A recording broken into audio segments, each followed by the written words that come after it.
Abang. Ayan guys, unbox natin to. Talagang ko na. So, unbox natin tong Bluetooth EV38. Quality box.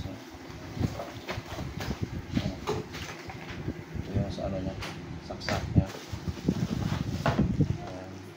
Yung sa charger, solar charger na adapter.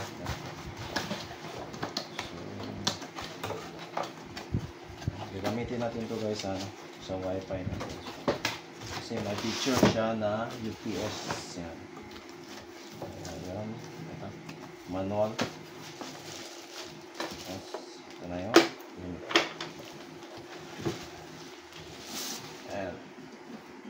Okay, so ayan.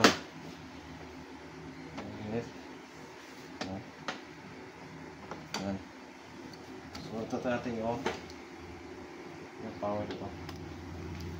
Tingnan natin ito ng percent. Ayan, mayroong 67%. Ayan. Ayan. Ito yung ano. Ayan. Sa input niya.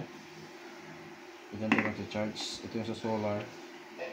Tapos ito yung circuit protector niya. Ayan. 150 watts. Tapos ito yung sa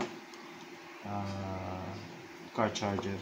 Ayan, car charging port. Ito yung type C. Tapos dalawang USB A. Yung isa is 5 DC or 3 ampere siya. So mayroon siyang wireless charging dito, 15 watts. So yan. So install natin ito ngayon dun sa wifi natin.